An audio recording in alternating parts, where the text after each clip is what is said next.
Bienvenidos a las tardes con Pina. Acordate que todos los sábados a las 17 horas voy a estar concientizando distintos temas de salud acompañada de excelentes profesionales. Los domingos se repite el programa a las 17 horas. Lunes y jueves, de 16 a 18 horas, puedes escucharme por Radio LED FM. Nos vamos a un consejo profesional de la doctora Ingrid Brunke, médica psiquiatra del Hospital Alemán. A ver qué nos dice.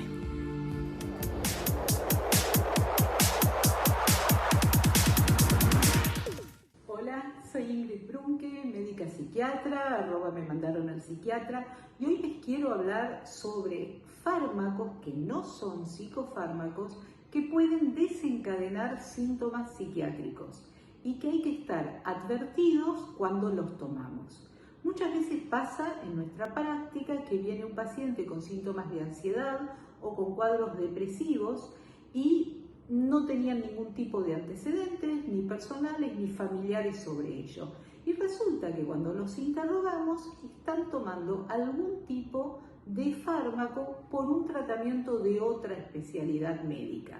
Por ejemplo, enfermedades reumáticas, por ejemplo, algún traumatismo, por ejemplo, una enfermedad cardiovascular o de alguna otra índole. Resulta que ciertos fármacos, por ejemplo los corticoides, pueden traer, cuando uno los ingiere o cuando los recibe de manera inyectable, pueden producir síntomas ansiosos. El paciente se pone muy nervioso, muy agitado y no entiende por qué, y es porque está recibiendo un corticoide, o puede sentirse triste, puede sentirse deprimido, con pocas ganas o con poca voluntad.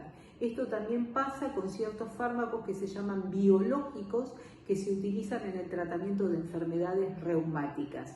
E incluso hay personas que tienen sedación, que sienten sueño cuando toman un remedio para las náuseas o para los vómitos, la metoclopramida. Por eso es muy importante preguntarle al médico cuando los receta, los medica con algo, qué efectos adversos pueden tener, además de lo bueno que les va a generar el tratamiento. Muchas gracias. Muchísimas gracias, doctora. Vamos a concientizar sobre genética y cáncer. ¿Qué es la genética? Es la rama de la biología que se encarga del estudio de aquello que es transmitido en sucesivas generaciones a través de los genes. Hoy me visita el doctor Gabriel Ercoli, médico genetista, director médico de GEMPRE, Genómica y Medicina Preventiva de Precisión. Bienvenido, doctor. ¿Cómo está? Buenas, Pin. ¿Cómo va todo? Un placer, como siempre. Bien, la diferencia entre genético y hereditario... Perfecto. Uno a veces tiende a confundir lo que es hereditario y lo que es genético, pero básicamente genético implica que tiene que ver con un origen dentro de los genes, los cromosomas y la constitución a nivel de información genética que tiene esta célula puntual, este núcleo de la célula. Que algo sea genético no necesariamente implica que haya tenido un origen hereditario. Por ejemplo, si uno tiene alguna condición o alguna mutación nueva que puede originar un tumor, esa mutación puede haber estado en la propia célula durante la gestación, es decir, que la persona tiene un síndrome, pero ese síndrome se originó del espermatozoide o del óvulo y no fue transmitido en forma directa, sino que fue un origen nuevo, que se le llama de novo, una mutación nueva.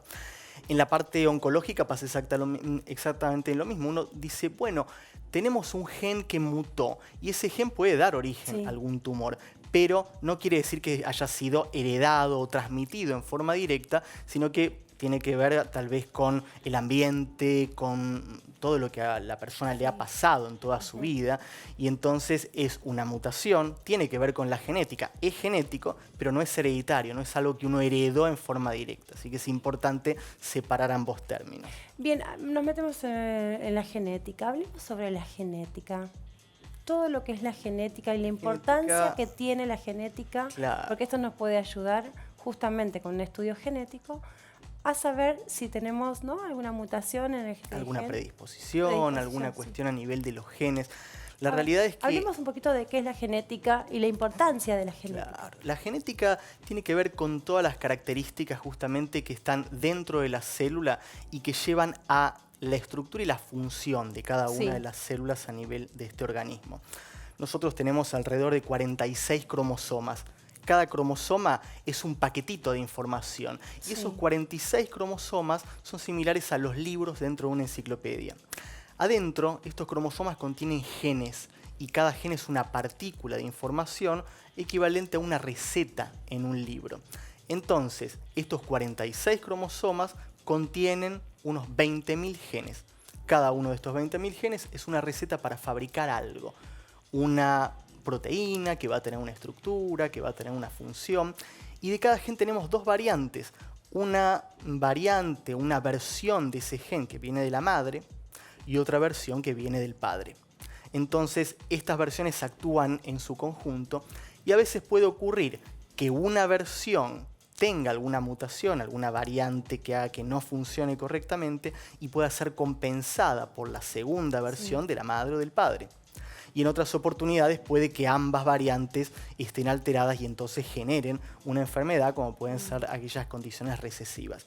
Como conclusión, cada vez que uno tiene un hijo, ese hijo va a heredar un 50% de la información genética del padre y un 50% de la madre. Sí. Independientemente de que alguna persona pueda ser más parecida al padre o a la madre, en realidad es 50% de cada lado. Y en ese 50% están los 20.000 genes que hacen que se fabriquen todas las proteínas del organismo.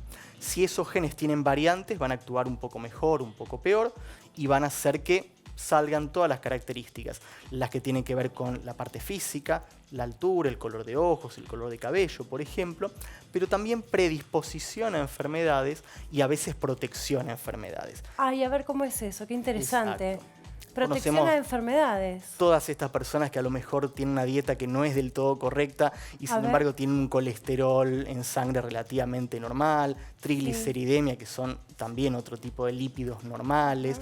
Y bueno, uno dice, bueno, lo atribuye al metabolismo. En realidad parte de esto también existe.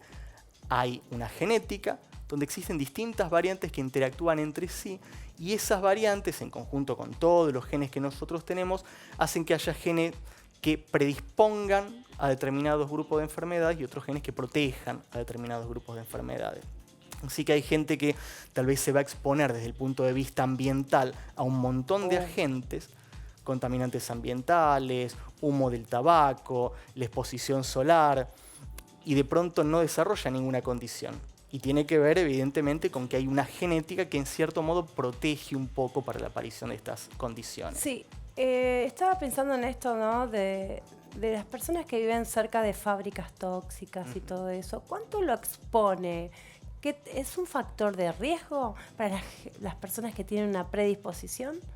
Es un factor de riesgo para las personas que tienen una predisposición y también para aquellas personas que no lo tienen. Si hay algún contaminante ambiental que genere de pronto mutación en el epitelio, tanto en la parte de la piel como en la cuestión interna, tracto gastrointestinal, tracto respiratorio también, un agente patógeno va a hacer que tal vez mute con más frecuencia ese ADN. Nosotros tenemos células que todo el tiempo se están dividiendo, permanentemente.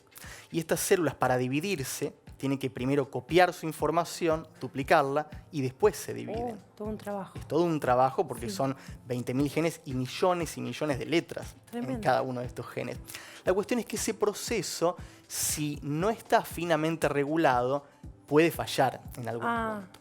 Y de hecho hay fallas que son aleatorias, en donde el gen simplemente mutó al copiarse y es una cuestión de error de la célula, pero si hay factores en el ambiente, por ejemplo un contaminante ambiental, tóxicos que uno puede ingerir con el agua, por ejemplo, en algunas situaciones, o la exposición solar o el humo del tabaco, todo esto va a colocar una complejidad en esa duplicación y en ese proceso de copiado, duplicación y división. Y va a favorecer que se equivoque. Entonces, si ese gen de pronto muta, cuando se está copiando, se altera, esa mutación puede originar de pronto que una célula deje de funcionar correctamente y origine una insuficiencia en un órgano. Una insuficiencia cardíaca, una insuficiencia hepática, por ejemplo. Y en otras oportunidades puede hacer que se genere un tumor. Es decir, que mute un gen y que ese gen que controle, por ejemplo, la división celular, ahora ya no le esté controlando de una manera correcta. Es decir, que ese gen que tendría que controlar la división ya no anda bien. Y si no funciona correctamente, va a hacer que el gen no trabaje de la manera adecuada y que la célula se copie y duplica sin freno. Y al no tener un freno puntualmente, va a poder originar un tumor. Eso ocurre todo el tiempo, en cada uno de nosotros ocurren estas células que van mutando y se van alterando. Sí. Y existen genes que protegen contra tumores. Y eso es algo muy importante de tenerlo en cuenta. Siempre estamos aprendiendo de usted, doctor. Y muy interesante lo que es la genética y también que se puede hacer prevención a través de un estudio genético que ahora vamos a hablar. ¿Qué cáncer es genético y qué cáncer es hereditario? En principio, todos los tumores tienen un origen genético. Bien. Si es un cáncer, esto implica que la genética se alteró.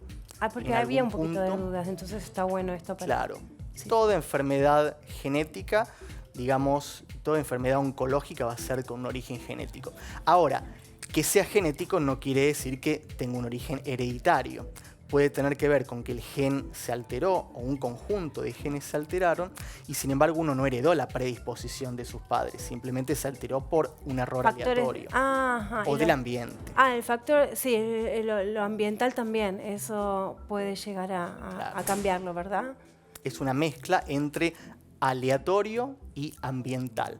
Lo aleatorio es que la célula cuando se está copiando, duplicando y dividiendo puede introducir errores porque es el propio mecanismo que falla. Pensemos que son millones y millones de letras que hay que copiar en estos 20.000 genes. Entonces, si la enzima, que es una proteína que copia toda esta secuencia de letras, falla, eso introduce un error en la genética.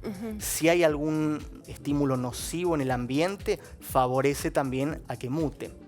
Pero puedes tener un origen genético porque mutó la célula y sin embargo fue una mutación nueva, como ocurre en el 70% de los tumores. El 70% de los tumores tienen un origen aleatorio o esporádico. Luego hay un 20% de los tumores donde uno puede ver alguna frecuencia más elevada de tumores de lo que uno esperaría por el azar. Y es algo que existe a nivel familiar. Por ejemplo, la tía tuvo algún tumor, la madre también, la abuela también, tumores relacionados. Y ahí puede haber una cuestión de predisposición oncológica desde el punto de vista genético. Y ahí nos corremos un poco de lo que es meramente genético y vamos a lo que es genético y hereditario también. A ver, te escuchamos. Porque la mutación puede estar presente desde el nacimiento. Hay una mutación que puede transmitir el padre o que puede transmitir la madre. Y si esa mutación está en alguno de los progenitores y lo hereda el hijo, ese hijo va a nacer con menos protección de lo habitual, porque vamos a tener un gen que debería estar funcionando correctamente, que no funciona como corresponde y que protege menos de lo habitual. Si ese gen, cuya función es detectar una célula que se convierte en tumoral y corregirla, no está activo, entonces va a haber más chance de que si se altera la célula dé origen a un tumor. Bien, estaba pensando, ¿se podría haber hecho una prevención, un estudio genético en caso de que estaba? ¿Se podría haber hecho algo? Claro. ¿O no se puede hacer nada así? Exacto. A ver. Cuando algo es hereditario, y nosotros pensamos en lo hereditario porque hay varios casos en la familia o alguna cuestión que nos haga pensar en eso, que después vamos a charlar sobre estos criterios. Cuando uno piensa que es hereditario, hay estudios genéticos disponibles que se llaman paneles multigénicos.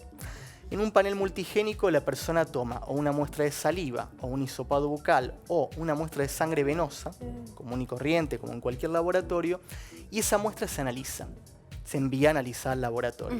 El laboratorio lee todos los genes conocidos en el momento asociados con ese tumor en particular que pudo estar en la familia, tal vez no en esa persona, pero sí a nivel familiar.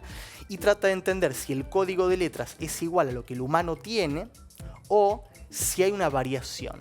Lo que uno considera como gen normal en el humano no es lo que está en la persona. Hay una letra cambiada por otra. A eso se le llama una mutación. Sí. Y una mutación que la persona tiene puede hacer que este gen funcione incorrectamente. Si detectamos esto, va a venir un informe que diga tal persona tiene en tal gen una letra cambiada por otra, una mutación o variante patogénica. Eso va a hacer que este gen no funcione correctamente. Y si este gen no anda bien, va a prevenir menos respecto a la aparición de un tumor. Entonces hay todo un grupo de órganos en el cual esa prevención disminuida va a tener un determinado efecto. Si uno tiene un gen alterado que origina un mayor riesgo para un cáncer de ovario, de mama, de páncreas, de próstata, por ejemplo, que existe. BRCA1, BRCA2, por ejemplo, que son muy conocidos, los famosos BRCA. A partir de ahí, uno puede decir, bueno, este gen va a predisponer, pero la predisposición no necesariamente implica que va a existir un tumor. Entonces, uno lo que puede hacer es ir a las guías internacionales y entender qué dicen estas guías internacionales al respecto. Hay guías redactadas que nos dicen, para este gen hay que hacer estos controles con estas técnicas para este grupo de órganos. La idea es detectar un tumor apenas surge y no tener de pronto un diagnóstico más tardío. Bien, ¿cuál es el cáncer más agresivo y el más difícil de detectar? Hay distintos tumores, esto va a depender del órgano, va a depender del tipo celular, que nosotros le llamamos la estirpe celular, y la verdad que hay tumores más o menos agresivos en cada uno de los órganos. Ahora de pronto se ha avanzado mucho en el tratamiento de cáncer de próstata, se ha avanzado mucho en el tratamiento de cáncer de mama, y hay otros que todavía cuesta un poquito, si bien está habiendo mucho desarrollo, todavía no se avanzó en la misma medida. Por ejemplo, el cáncer de páncreas. Uy, sí. Por ejemplo, el cáncer de ovario, que uno cuando detecta esto, en general suele ser tarde. Suele ser en estadio avanzado. Más tardío y en un estadio avanzado. ¿Por qué pensás? ¿No hay estudios que llegue a detectarlo? Y hoy en día los estudios de rutina no tienen tanta sensibilidad como para poder detectar en gran medida un tumor en etapas bien tempranas. Entonces, en órganos que están muy vascularizados o que por temas inherentes a la biología de ese órgano se difunden rápidamente, cuando uno lo detectó es bastante probable que ya tenga alguna difusión a distancia, que es la famosa metástasis, a lo cual uno trata de no llegar, en definitiva. Lo que queremos es detectarlo pronto. En un tumor de mama, la verdad es que surgieron muchas técnicas, está la mamografía, la ecografía mamaria, la resonancia magnética mamaria. Con todo esto uno puede detectar una imagen sospechosa, hacer la punción para luego confirmar o descartar el diagnóstico y empezar un tratamiento temprano. Esto no suele ocurrir así en páncreas o en ovario. No quiere decir que no ocurra, pero es bastante más difícil que ocurra de este modo. Bien, esperame un segundito porque el camarógrafo se me siente mal. Mira, te doy un vasito con agua, por favor. Toma, hay que cuidarlo. No sé si está bien o está mal, pero me surge un poco de agua. El camarógrafo estaba sintiendo mal, discúlpame que te interrumpí. No podía verlo toser y... Es así. Soy así yo. Bueno, bien.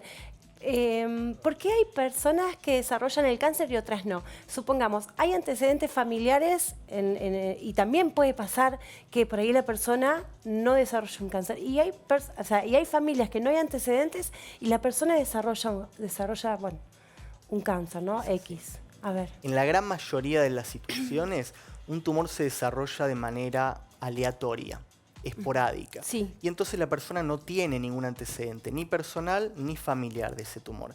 Tiene que ver con el envejecimiento, con las divisiones sucesivas de cada una de estas células, a veces con algún estímulo externo, contaminantes ambientales, algún virus, alguna cuestión. Todo eso está interrelacionado. La genética, la capacidad que esa persona tenga, gracias a sus genes, de corregir un error si aparece, o de indicarle a la célula que tiene que ir a una muerte celular programada para que no siga avanzando un tumor, todos esos mecanismos de defensa, más la inmunidad, que también colabora justamente en el rastreo. Que no es lo mismo un sistema inmune débil que un sistema inmune sano. Exactamente. En general, quien tiene una inmunosupresión por cualquier motivo... A ver, ¿cuál sería el motivo, uno de ellos? Por HIV, por ejemplo, por cualquier infección crónica que baje las defensas, o incluso por otro tumor que baje las defensas, o por algún medicamento, gente que tiene de pronto un trasplante de un órgano y tiene que hacer una terapia con corticoides para que no se rechace ese órgano. Por un lado, como efecto adverso, puede tener un riesgo un poco más elevado de algunos tumores porque baja el sistema inmunológico. Sí. ¿Qué medicación puede bajar el sistema inmune? En general, los glucocorticoides pueden, a mediano y largo plazo, disminuir el sistema inmune. Entonces, que podemos hacer algo como para elevarlo, ¿no? Bueno, justamente la vida sana, tener ejercicio físico regular, la dieta mediterránea o dietas que son sanas en general, tratando de evitar alimentos ultraprocesados, todo ese tipo de cuestiones, estar hasta bien activos desde el punto de vista de la mente y con bajo estrés en la medida de lo posible, hacer a veces meditación, mindfulness, todo lo que ayude a centrar al organismo y a reducir el estrés, en general mejora el sistema inmunológico. Entonces uno contrarresta, ¿no? ¿Puede decir que algún evento traumático colabora si hay una predisposición? Un evento traumático, en este caso, al cáncer. Puede ser, digamos, que colabore con esos factores de riesgo, un estrés crónico, un evento traumático, ¿no? Puede ser un duelo. Sí, bueno, los duelos, viste, que duran su tiempo y bueno, algunos tienen más herramientas, otros menos, pero bueno, están en una situación justamente de estrés y de todo, tristeza, una montaña rusa de emociones, ¿no? ¿Pensás que colabora? Un evento traumático, cuando no es bien procesado, cuando la persona de pronto necesita hacer una terapia a nivel psicológico y no lo está haciendo, puede hacer que se cronifique respecto al estrés crónico que esta persona está teniendo. Y eso baje el sistema inmune. El estrés aumenta el cortisol, que es un tipo de corticoide. El estrés aumenta algunas otras hormonas, la prolactina, por ejemplo, y baja otras. Y entonces toda esa desregulación, sobre todo el cortisol que baja el sistema inmunológico, va a hacer que estemos más predispuestos a infecciones. Pero por otro lado, si aparece un tumor, vamos a tener menos herramientas para combatirlos. No es que el estrés per se va a generar que mute una célula y genere un tumor. Se habla tanto de eso, por eso está bueno. Bueno, vamos bien, colabora. Creo que todo es un factor de riesgo. Es un conjunto. Es un conjunto, no es una cosa en sí. Pero qué casualidad, ¿no? Que eso después lo vamos a hablar con la psico-oncóloga. Qué casualidad que cuando hay ciertos eventos traumáticos, shock, aparece. Supongo que debe también haber una predisposición o algo, ¿no? Como que despierta, ¿no? Colabora con eso, ¿no? Como que lo puede activar. Claro. Es un conjunto de todo. Bien, vos querías hablar sobre, que me habías dicho, sobre lo que es la familia. Me interesa bastante transmitir algunos conceptos. Creo que es muy importante a nivel de la población que nos esté escuchando. A veces uno tiene antecedentes personales o familiares y no quiere decir que haya algún gen de predisposición o que tenga que ir a un genetista. Pero otras veces sí, y en algunas situaciones pasa desapercibido. Por ejemplo, si la persona tiene un caso aislado de una tía con un tumor de mama a los 80 años y es el único caso, probablemente estemos en el grupo donde estamos bastante seguros que no debe haber un gen de predisposición. Igual a veces también nos equivocamos, pero todo indica que va hacia ese aspecto. En el otro extremo tenemos una persona que haya tenido un tumor de mama a los 25 años, a los 30 años, a los 35. Es muy poco común a esa edad tener un tumor de mama. Y estamos en el otro extremo. Puede llegar a existir algún tumor de predisposición. Y luego hay un montón de grises en el medio, donde uno tiene un tumor a los 42, 45, 48 años. No es la edad más típica, no es posmenopáusica, pero tampoco es la más correcta, la más habitual para pensar en un gen que pueda originar una predisposición tumoral. Pero uno lo que debería hacer es fijarse en la familia, pensar un poquito en la familia y ver si hay criterios o no de algún estudio genético. Por ejemplo, si la persona tiene varios familiares con un mismo tumor, un mismo cáncer de mama que se repite, o algún familiar que tenga un tumor bilateral, ambos riñones, ambas mamas, por ejemplo, o que surge un tumor en el sexo que no es del todo factible que aparezca, que es el menos frecuente. Por ejemplo, un cáncer de mama en un varón no es tan frecuente. Es mínimo el porcentaje, pero está ahí, está bueno concientizarlo también. Pero puede ocurrir, uno en 1000, uno cada 1000 pero varones. podemos ser tranquilamente ese porcentaje mínimo. Y si la persona tuvo un cáncer de mama siendo un varón, eso es llamativo y nos hace pensar que tal vez haya algún gen de predisposición. O tumores raros que surjan, el cáncer de ovario es menos frecuente, entonces si aparece es más probable que esté asociado con algún gen de predisposición u órganos relacionados. ¿El cáncer de ovario está relacionado con otro tipo de cáncer, verdadero o falso? Exactamente, a eso quería llegar. Bueno, me adelanté, perdón. Porque sabés mucho, la verdad que son años, ¿no? Años de estudio, claro, vos me enseñás un montón, más de 10 todos años, me enseñan seguro. un montón. Claro, Perdón, Tim. No, por favor. Te adelanté. Pero es fundamental entender y saber. No puedo trabajar en un programa de primicias porque te arruino la nota.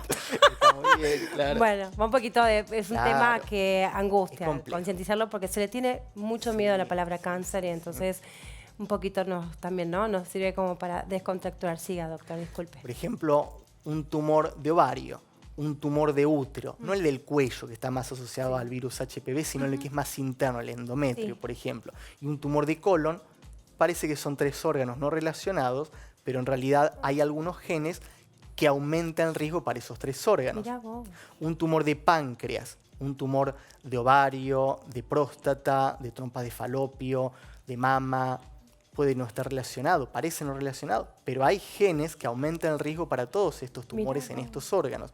Entonces, órganos que tienen tumores a nivel familiar y que esos órganos están relacionados a algún gen de predisposición, también nos debería hacer sospechar por lo menos que hubiera algún factor hereditario. Entonces, lo primero es ver si en la familia hay varios casos de tumores o no, o mismo en la persona, qué tipos de tumores son, a qué edades. En general, si son antes de los 50 años, hay más chance de que sea hereditario que si fuera después de los 50 años. Y con todo esto, más la etnia, que es el origen, un origen étnico judío ashkenazí o judío sefaradí, por ejemplo, tiene más riesgo para un grupito puntual de mutaciones, no para todas, ¿no? Pero todo esto, en su conjunto, si uno lo analiza, sabe que esta familia puede tener más riesgo de desarrollar algún tumor si hay algún gen alterado. Entonces, en la persona que más criterio tiene de evaluar, por ejemplo, la que tuvo el tumor a edad más precoz, en este caso, uno puede hacerle un test genético. Se aplica el estudio genético y ese estudio genético que uno aplica puede hacer la lectura, la secuenciación completa de estos genes. Una vez que hacemos la lectura, se puede ver si hay alguna mutación o no. Si hay una variante, que es una mutación, variante patogénica le llamamos, que altere ese gen, esa variante puede hacer que aumente el riesgo de un grupito de órganos. La persona ahí hace el diagnóstico, sabe que tiene un gen de predisposición y por lo tanto va a adecuar sus controles a lo que las guías internacionales digan para ese gen en cada uno de los órganos que compete. Entonces, de pronto, en lugar de hacer una mamografía anual, hay gente que tiene que hacer una resonancia magnética de mama cada 6 meses. Mirá. Más una palpación, que es un autoexamen mamario, mensual. Más una palpación de parte del mastólogo cada 6 meses.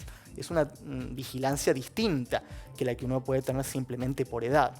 Entonces, si uno detecta esto, vamos a hacer que con este gen que encontramos sea una prevención más específica y con esta prevención vamos a detectar un tumor lo más precozmente que uno pueda.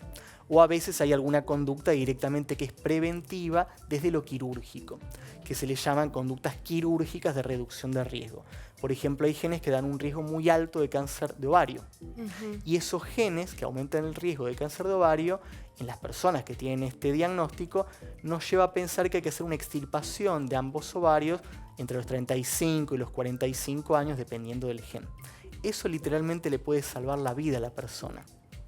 Como dijimos que la prevención no suele aparecer de una manera muy precoz y ser muy eficiente, uno puede directamente aplicar esto y entonces podemos evitar la aparición de un tumor. Así que es fundamental. Excelente. Para finalizar la nota, ¿es muy costoso el estudio genético? Tiene su costo. La verdad es que hoy en día los estudios genéticos fueron bajando mucho, por suerte, de costo. Ay, qué bueno es. Los últimos 10 o 15 años bajó el costo, paralelamente fue subiendo la chance de encontrar alguna mutación porque se perfeccionaron estos estudios con tecnologías nuevas. Hoy un estudio genético puede rondar entre los 500 y los $1.500 oficiales, dependiendo de cuál es el estudio genético, qué genes, dónde se realiza. Por lo tanto, son costosos, pero tal vez no son inalcanzables como hace 10 o 15 años. Sí, mejor, ¿no? Porque igual, bueno, todo lo que tiene que ver con la salud está muy bien invertido y si nos puede salvar la vida y nos podemos hacer una prevención, porque bueno, a partir de un estudio genético nosotros podemos saber y a partir de ahí se puede tomar, ¿no?, una prevención, los profesionales. ¿No? La prevención con las técnicas acordes para ese gen, no para la población. Claro, porque en caso que se active justamente ese cáncer, estaríamos en etapa inicial. Se lo encontraríamos. En etapa inicial. Exactamente. Y los otros miembros de la familia que no hayan heredado el gen mutado pueden estar más tranquilos y hacer prevenciones para la edad de la población general. No estar preocupados por sus antecedentes familiares, porque saben cuál fue el antecedente, cuál es el tumor y el gen asociado con esto, y que el gen no lo heredó con esa variante. ambas copias son normales, no heredó la variante con la alteración y por lo tanto la prevención tiene que ser acorde a la población general, no la que se hace para ese gen, porque no heredó con la variante patogénica o la mutación. Excelente, doctor. Siempre es un placer entrevistarlo. Muchísimas gracias. Siempre es un placer. Como siempre. Muchas gracias. Muchas gracias. Muy amable. Bueno, nos vamos a un corte y ya volvemos con más Las Tardes con Pi.